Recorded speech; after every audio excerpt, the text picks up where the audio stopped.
Marami mga bagay na inaasahan tapos hindi nangyayari. Meron naman na hindi mo inaasahan at merong inaasahan at nagkakalito-lito kuminsan tayo kung ano na talaga ang pwedeng panghawakan. Ang pag-aaral po natin ngayon, pinamagitan natin, because of life's uncertainties. Dahil sa mga hindi natin matiyak at mahalaman sa buhay, ano ang dapat gawin? Salamat Panginoon sapagkat kayo Diyos na pwede naming asahan. At sa lahat-lahat ng mga hindi namin maunawaan, nauunawaan niyo mga ito. Akayin niyo kami Panginoon sa mga hiwaga ng buhay at nang sa ganon sa kabila ng maraming hindi namin alam at inaasahan, magganap pa rin ang maganda niyong layunin sa amin. May you accomplish your holy purpose for giving us life on this earth. And though there are many things that are uncertain, O God, we pray that your perfect will for us may be done as we understand your truth and follow in your footsteps. Forgive us our sins, cleanse us from all our iniquities, make us whole to understand your message. Buuhin niyo aming loob, payapain niyo kami Panginoon, patahimikin ang aming puso, at nang sa ganon, lubos kaming makaunawa ng mensahe mo para sa amin ngayon. We ask you, Lord, to bless us. Take over, Father, be our speaker. Glorify yourself, teach your people. In the name of Jesus, your Son, our teacher, we pray. Because of life's uncertainties. Because life can be very uncertain, we should know what must be understood. Proverbs 27 verse 1, do not boast about tomorrow, for you do not know what a day may bring forth. Huwag daw ipagyayabang yung bukas kasi hindi mo alam kung ano mangyayari ngayon, bukas pa kaya. And you know that a day's event can change everything. Maraming nababago sa buhay ng tao sa isang pwedeng mangyari sa loob lamang ng isang araw. Kaya nga sinasabi nila, what a difference a day can make. Hindi tayo nakakatiyak doon sa ngayon yung bukas pa kaya. James 4:12-13, now listen. You who say today or tomorrow we will go to this or that city, spend a year there, carry on business and make money. Why? You do not even know what will happen tomorrow. What is your life? You are a mist that appears for a little while and then vanishes. Habang hindi masamang magplano, lalo't negosyante tayo, pero hindi kayo dapat sobrang nakatalaga na yung plano nyo magaganap nga. Dapat may espasyo sa puso natin na nakalaan sa maaaring hindi natin naasahan. Sabi ng James 4, hindi nyo nga alam kung ano mangyayari bukas eh. Sabi niya, ano ka ba? Ano ba ang buhay mo? Para ka lang isang usok. Nandito ngayon, mamaya-maya, naglaho ka na. In a day, a person may pass through a trial like Job. Job, the paragon of wealth, wisdom, health, and everything nice in life. In one day, his life changed. People can face reversals. Ngayon, hindi ko training ka, magsasucceed ka na, hindi ko marunong ka, magiging mayaman ka na. Although, that will increase the possibilities. Ecclesiastes 9:11, sabi ni Solomon, I have seen something else under the sun. Meron pang ibang kakaiba. Akala nyo ba, alam nyo na lahat? Sabi niya, may mga kakaiba.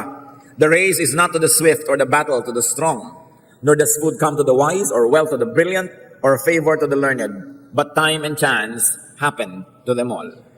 More forward and more modern versions say, bad luck happens to all. It can happen. Kahit ano pa ang training mo, hindi ka laging guaranteed na mananalo. Kahit ikaw ang pinakamaganda, you don't always win the beauty contest. Kahit ikaw ang pinakamatalino, you don't win yung mga patalinuhan contest. Sabi, may mga minamalas-malas talaga nangyayari.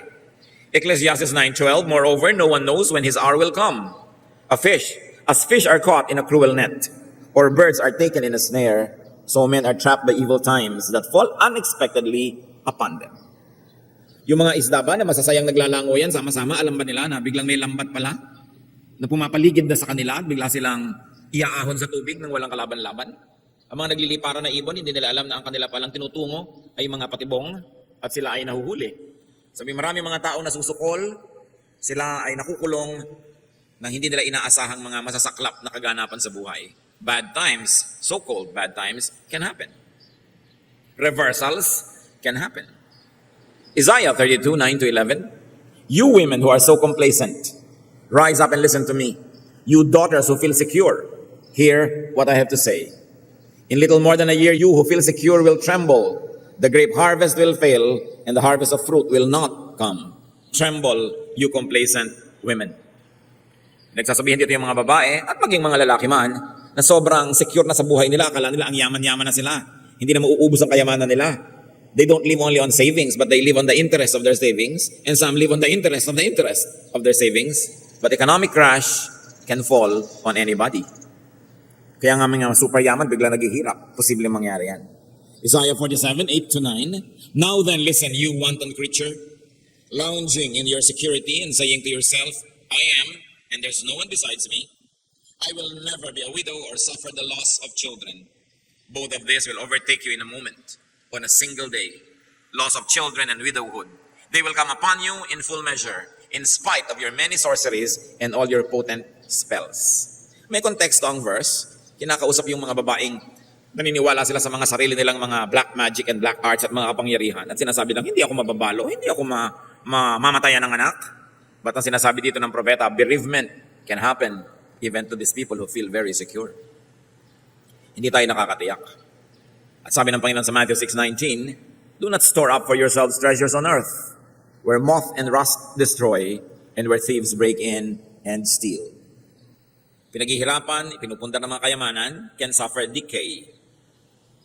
Ang tinatawag natin na nasisira, nabubulok, nagkakaroon ng pagbaba ang value. There could be also loss through thievery. Marami kang iniipon, may magnanakaw pala bigla, hindi mo alam. Maraming uncertain sa buhay. And because of life's uncertainties, the wise people of God will plant more, will diversify. Hindi sila makokontento, magkakaroon ng blind contentment na isa lang ang kanila itinanim. Paano ko yung kaisa-isang itinanim mo namatay? Nagtatanim ka ng marami. Hindi ka lang nagtatanim ng isang uri ng halaman. Paano ko yung mga uri na yun ay pineste? Nagtatanim ka ng iba't ibang uri ng mga halaman. So you diversify. Do not be complacent. Huwag kang masyadong sitting pretty, relax na relax, at masyadong secure.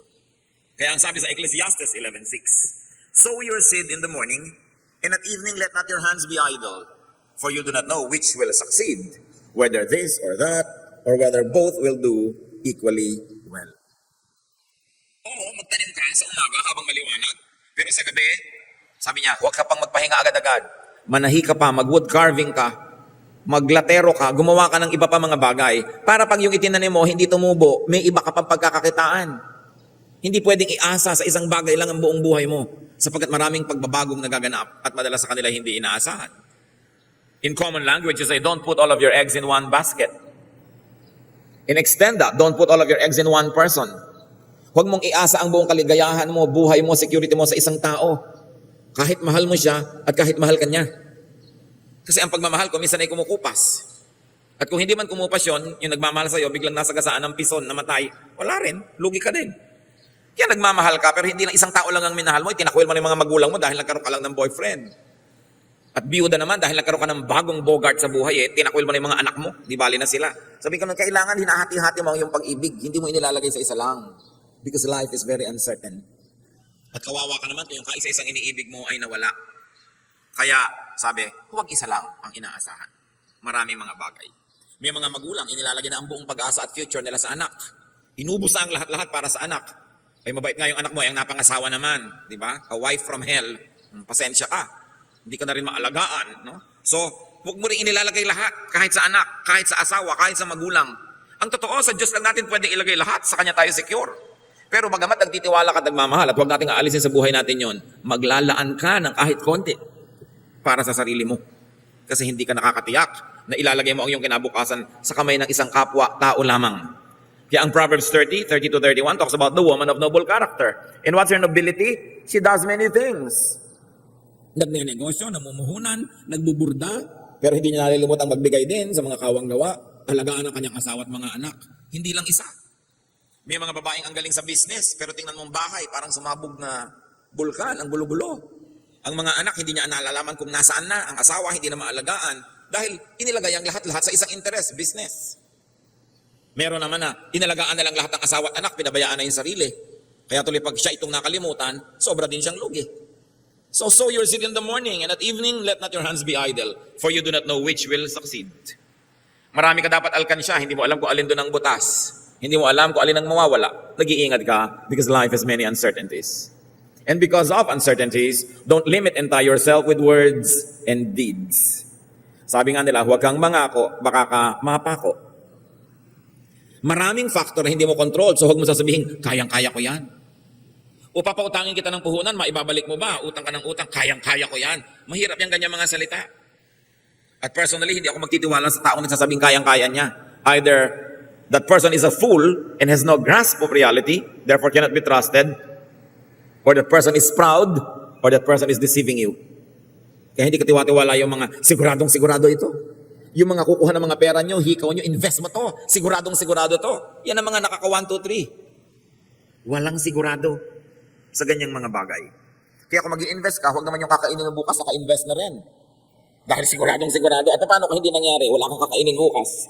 Nagtitira ka. At isang napakahirap sapagkat hindi mo alam ang buhay, do not guarantee someone's debt. Huwag ka nag-garantor sa utang ng may utang. Bakit? Sigurado ka bang kaya niyang magbayad? Sigurado ka bang kung kaya man niya, magbabayad nga siya? At kung kaya mo man ngayon, nagarantihan siya, sigurado ka ba bukas, may kaya ka pa? Kung hindi siya makabayad, paano ka? Kaya ang Biblia, napakalinaw ng turo dyan. Proverbs 22 verses 6 to 7, do not be a man who strikes hands in pledge and puts up security for debts. If you lack the means to pay, your very bed will be snatched from under you. Sabi, huwag kang magiging garantor. Yan yung strike your hand in pledge. May umuutang si A kay B, sasabihin mo kay B, sige, pag hindi siya nakabayad, ako magbabayad. Yun yung garantor. Sabi, huwag niyong gagawin yan. Pagka hindi ka nakabayad at hindi siya nakabayad, pati higaan mo, hihilahin ng mga tao, wala kang mahihigan. Kaya mag-ingat ka sa lagi ka namamagitan between ang nangungutang and nagpapautang, ikaw yung nasa gitna, magulo yan. Yung may mag-a-apply ng trabaho, tapos may nangangailangan ng trabahador, ikaw yung maglalagay ng recommendee. Pagka hindi maganda yung performance ng empleyado, sa'yo nagagalit yung employer. Pagka hindi maganda yung performance ng employer, sa'yo magsusumbong yung empleyado. Kaya hindi ka lagi na lang namamagitan kahit may recommending powers ka kasi gugulong buhay mo. Kung gusto mong tahimik ka. Ngayon, kung may mga mangilan-ngilan na worth to take risks for, magpakabayani ka. Pero dapat handa ka na maaring maiba lahat yan. Siyempre, nangungutang, matamis ang labi, may dala pang leche plan. Pero pag nakautang na yan, nakakatiya ka ba na mabait pa rin yan sa'yo? No, you are not sure. Hindi ko sinasabi huwag kayo magpahiram o magpautang, pero ihanda nyo ang loob nyo na hindi yan magbabayad. Be prepared for the worst. Para hindi ka kawawa. Isa pa na huwag tayo itong napapako sa salita. Never say never. We do not know. Sabi nga ng mga sa matatanda, huwag magsasalita ng tapos. Baka ka makapos. Sa Ingles, do not talk finish. Nadinig ko yung isang classmate ko nung araw sa inyo, do not talk finish. Ako, ano? Huwag ka magsasalita ng tapos. Ha, ganun ba yun? Basta do not talk finish. James 5:12, let your yes be yes and your no be no, or you will be condemned. Huwag kang nagpa-final dahil hindi mo alam. May mga magulang, naku, saan ako? Pag sa kanya nangyari, itatakwil ko yan. Malay mo, mangyari nga. Huwag tayo nagsasalita ng ganyan. And do not swear. James 5:12, above all, my brothers, do not swear. Not by heaven, or by earth, or by anything else. Why? Because you do not know. You are not sure. Still with words and deeds, do not commit too much and too soon. Huwag kayo agad-agad na nagko-commit. Nanangako. Tapos sabi sa'yo, di ba pangako mo? Di ba sabi mo? Proverbs 6:1-4, my son, if you have put up security for your neighbor, if you have struck hands in pledge for another, if you have been trapped by what you said, and snared by the words of your mouth, then do this, my son, to free yourself. Since you have fallen into your neighbor's hands, go and humble yourself, press your plea with your neighbor. Allow no sleep to your eyes, no slumber to your eyelids. Free yourself like a gazelle from the hand of a hunter, like a bird from the snare of a fowler. Nakakita na ba kayo ng usa na hinuli ng isang hunter? Talagang lahat ng lakas niyan gagawin para humulagpos, para makawala. At yung ibon na natrap, talagang magkakakampay, lilipad, pipilitin niyang makawala. Sabi, kung nakapagsalita kayo at nakapangako at nakapag-guarantee, bawiin nyo agad. Huwag kayong matulog, huwag kayong magpahinga, palayain nyo ang inyong sarili sa pagkakaing bilanggo dahil sa inyong salita. Mahirap yung nagkukumit ka. Very especially when people want something from you. When people want your yes, keep your options open. Don't say yes at once. May gusto makipag-date sa'yo, don't say yes. Say, I shall see. Baka ngayon gusto mo, bukas ayaw mo na pala, nag-yes ka na. Huwag kang commit ng commit. Kasi mahirap umatras. Pagka ikaw ay may kapangyarihan, ikaw ay boss, ikaw ay may kayamanan, may impluensya, ang mga tao laging gustong ikaw ay paikutin para yung lakas mo magamit nila, ma-exploit ka nila. So you say, I shall see. I shall think about it. May gusto mag-recommend sa'yo, tanggapin mo naman to sa trabaho. You say, I shall see. Let me study. Huwag kayong yes ng yes. Kasi naka-yes ka na, tapos saka mo palang malalaman yung mga disadvantages. Kawawa ka ngayon. Because of life's uncertainties, be kinder. Be gentler. Or if you are not yet kind, be kind. Be gentle. 1 Thessalonians 5:15, make sure that nobody pays back wrong for wrong, but but always try to be kind to each other and to everyone else. Why be kind?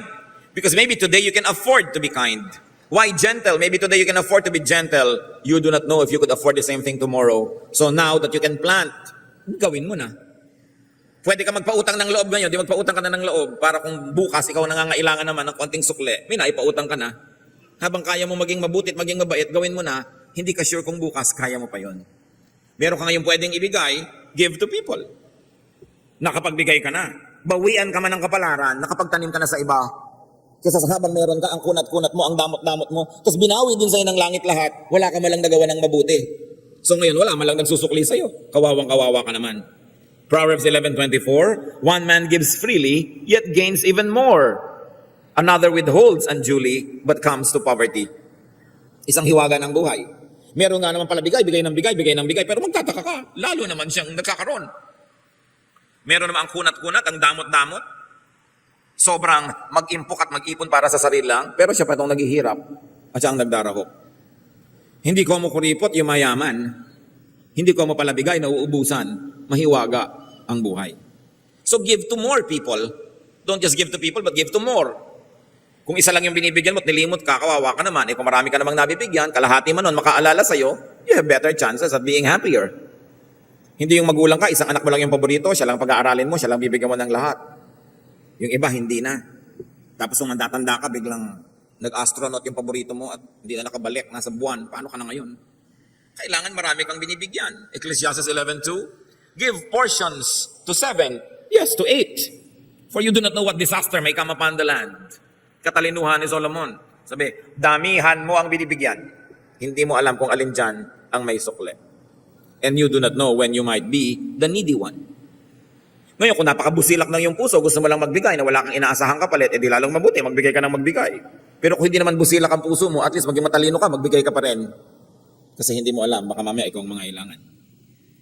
Because of life's uncertainties, fortify and strengthen yourself. Physically.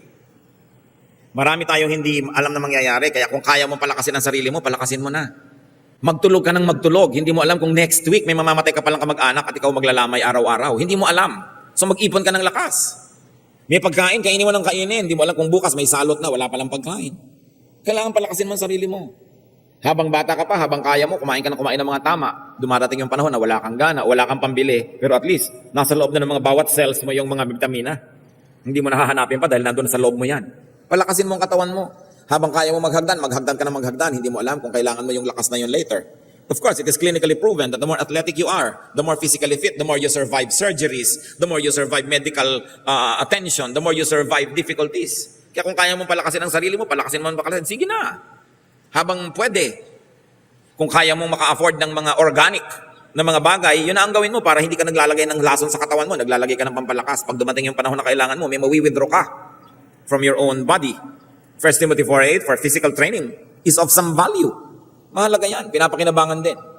Palakasin mo ang sarili mo mentally para maunawa mo ang marami pang mga bagay na darating sa buhay. Proverbs 23:12, apply your heart to instruction and your ears to words of knowledge, especially knowledge of God's word, which will guide you in many difficult days. Fortify and strengthen yourself emotionally. Sapagkat ang mundo'y bayan ang hinagpis, sabi ni Balagtas, mamamaya'y sukat tibayan ang dibdib. Kaya kailangan mag-practice ka. Strengthen your heart, understand life, and practice even grief. Pati kalungkutan, pinagpapraktisan para pag dinagukan ka ng sobrang lungkot, may practice ka naman. Magsusurvive ka. Ecclesiastes 7:2, it is better to go to a house of mourning than to go to a house of feasting. For death is the destiny of every man. The living should take this to heart. Sabi ganun, may party dito, may lamay doon, sa lamay ka magpunta. At ang habang tinitingnan mo yung bangkay, yung atahol, at inaamoy mo ang kalatsutsi, no? Maalala mo man lang, mangyayari rin sa'yo yan. At dahil doon mapaghahandaan mo. O maalala mong mangyayari yan sa kapwa mo, at dahil doon maihanda mo ang loob mo, sa ayaw mo man na maganap, na paghihiwalayin kayo dito sa mundo ng kamatayan. Kaya kung mamahalin mo, mahalin mo na. Paglilingkuran mo na, para pag biglang namatay, wala kang pinagsisisihan. Handa ka. At may mga practice ka na ng mga kalungkutan, pag dumating yung tunay na malaki, hindi biglang. Nasasanay tayo. Kaya yung mga bata, maganda may mga pets. Tapos namatay si pet, nalungkot si bata, practice niya yon. Pagka isa-isa nang nangamatay ang mga mahal niya sa buhay na human beings, meron na siyang konting rehearsal. Mas tumitibay siya. Kailangan naghahanda tayo dyan. And of course, we strengthen ourselves spiritually. Katulad ni Jesus, Luke 2:52, and Jesus grew in wisdom and stature and in favor with God and men. There was physical, emotional, social, mental, and spiritual growth. Balance. Because of life's uncertainties, extend your base, your network, your connection. Hindi mo alam ang mangyayari sa buhay, so make and keep friends. Friends divide our sorrow and multiply our joy. And of course, friends can mean your husband or wife, can mean your brother or sister or relative or workmate. Kailangan kaibigan mo sila. Masarap ang may kaibigan. Ecclesiastes 4:10, if one falls down, his friend can help him up. But pity the man who falls and has no one to help him up. So ang marunong na tao, hindi lang nagsisave ng pera, hindi lang kumikita at nag-iimpok ng pera, kumikita at nag-iimpok din siya ng mga kaibigan. Mga kaibigang matitino, mahuhusay, tinutulungan, nakikipagtulungan. At kung babalik rin natin yan, mga kapatid, because life is so uncertain, do not make and do not keep enemies. Ang gulo na nga ng buhay. Pwede ka nang tamaan ng kidlat nang wala kang kamalay-malay. Tapos pwede ka rin tamaan ng bala ng kalaban mo. So bakit ka gumagawa ng mga kalaban? Ba't mo dadamihan ang mga posibilidad na gumulo, mahirapan at masaktan ka? Proverbs 20 verse 3, it is to a man's honor to avoid strife, but every fool is quick to quarrel. Isang malaking karangalan na kaya mong umiwas sa gulo. Pero pag hangal ka, palainitin ang ulo mo, palababag ka, mahilig ka makipag-away. Umiiksi ang buhay mo, dumadami ang panganib, o kaya kumukonte ang potential helpers. Very especially, don't quarrel with relatives or neighbors or workmates because you must live your life with them. Napakalaking kahangalan na sa sarili mong asawa ay naaway mo, sarili mong biyanan, sarili mong anak, magulang, kapatid. Kasi sagot-tot hindi, kahalo sila sa buhay mo. So parang swimming pool mo na nilalagyan mo ng lason, wala ka naman choice, doon ka rin lalangoy. So bakit ka makikipag-away sa neighbor na araw-araw dumadaan ka sa tapat niya? Binubuhusan ka ng urinola pag dumadaan ka? Gusto mo ba yun? Kaya sa hagisan ka ng mga bulaklak at mga hasmin pag dumadaan ka? Napakalaking kahangalan niyang makipag-away. At lalo yung makipagtarayan, makipagpasikatan, at mag-maintain ng away. So if you are wise and because life has many uncertainties, you want to increase your security, do not needlessly annoy or inconvenience. Do not needlessly disturb or offend or alienate people. Romans 12:18, if it is possible, as far as it depends on you, live at peace with everyone. Pagpayapa ang iyong relasyon sa tao, mas makakatulog ka mahimbing. Baka bigyan ka pa niya ng unan. Pag-isig mo, padala ka pa niya ng merienda. Pagkakalaban mo siya, hindi ka makatulog dahil baka kanya pukpukin habang ikaw ay nahihimbing. Kaya nakakapagtaka yung mga tao na mahilig mang-away. May kilala pa ako, alam niyo yung pinagmamalaki, ang specialty daw niya, mang-inis. Pero imong tuwang-tuwa ka na kinakainis ka at ang galing-galing mo mang-inis, di puro kabwisita ng darating sa buhay mo dahil nang-iinis ka eh. Pero may mga ganong tao, they are so foolish that they even take pride in such a horrible habit. Because life is so uncertain, be friendly to the king. Be friendly to the powerful. Liban na lang, sobrang sama na ng powerful na hindi ka na kailangan makipag-friends dahil pag pinarusahan siya ng impyerno, madadamay ka na. Proverbs 24:21-22. Fear the Lord and the king, my son, and do not join with the rebellious. For those two will send sudden destruction upon them, and who knows what calamities they can bring. This is a very personal counsel. Unless grave morality is already at stake, be friendly with those who are powerful. Because they can harm you. Yung iba nakakapagtaka, kamag-anak, may yumayaman na kamag-anak, umaasenso, dahil naiinggit, inaaway, hindi pinapansin. Hindi mo alam, mamaya, na-emergency ka, kailangan mo ng pera, siya pala makakatulong sa'yo. Bakit mo inaaway? Huh? Yung mga iba, pag umaasenso na yung kaibigan nila o kamag-anak, nilalayuan. O kaya ipinapakita, hindi ako impress sa'yo. Wala kang kwenta sa akin. Samantalang, ang dami-dami nilang mapapakinabang kung friendly sila with those people. Umaandar kasi pride, foolishness. Tsaka kung minsan nakikita mo halba sa mga kamag-anak mo, sa mga kaibigan mo, meron talagang may potential umasenso. Abay kung marunong ka, kung hindi mo man yun awayin o hindi ka man makipag-friend sa kanya, at least huwag mo siyang awayin. Kasi makapangyarihan siya eh. Kung masyado kang idealistic, mangga ka ng mangga sa power, pwede ka siguro magka-monumento, pero patay ka rin. Ano mo naman yung monumento mo na patay ka? No? So hanggat maaari, be at peace with people who have force or power, especially over you. Marami mga mayayabang na empleyado nakikipag-away sa manager, tapos magre-resign, tapos gutom. Tanong ng tanong, huy, hanap naman akong trabaho, bakit nakaaway kang manager ko? Ano naman ang guarantee ko na hindi mo aawayin yung susunod? No? Ako pa ang re-recommenda sa'yo, tapos ganyan yung ugali mo, wala kang makasundo. Alam nyo, talagang ang point of view lagi ng mga nasa baba, napakasama nung nasa taas. Ang point of view naman ng nasa taas, napakatamad nung nasa baba. Laging ganun yun. Magkaiba ng point of view yan. No? Kasi magkaiba yung hatian sa tubo ng kumpanya eh. So magkaiba yung pananaw. Pero tandaan nyo, empleyado kayo, ay magpakadino kayo, makipagkaibigan kayo sa mga may kapangyarihan sa inyo. Hindi ang yabang-yabang mo. Meron nga isang nag-text sa akin isang araw, hanap nyo naman akong trabaho, bakit? Ang yabang-yabang ng supervisor ko. Ayan, nasapawan ng yabang mo. No? Kaya naiinis ka dahil mayabang ka rin siyempre, kaya ka naiinis sa mayabang. Ang magnanakaw ay galit sa kapwa magnanakaw. Pero habang nandun ka, kailangan mo yung trabaho, magpaka-humble ka. Kailangan mo eh. Ang tao kailangan marunong. Hindi pride mo lang lagi ang papaandarin mo. At ang daming ganyan, resign ng resign. Tapos gutom. Mahirap yun. Kailangan marunong kang makibagay. Lalo sa may kapangyarihan. It is a fact of life that you must accept. That those who are powerful are always right. Whether you agree or not. No? Because might makes right in the many value systems of the world. At kung i-insist mo lagi yung value system mo, ikaw ba yung may kapangyarihan? Kung wala, adjust. Napakahalaga na kinikilala natin na maraming uncertainties. Pinapatibay mo yung buhay mo, pinapatibay mo yung hawak ng mga kuko ng paa mo sa lupa para hindi ka tumba ng tumba. At huwag kang bumabangga sa pader, lalo't hindi naman talaga kailangan. And because of life's uncertainties, attached to what lasts, attached to what are certain, especially attached to God. Malachi 3:6, I, the Lord, do not change. So you, O descendants of Jacob, are not destroyed. Remember, God does not change.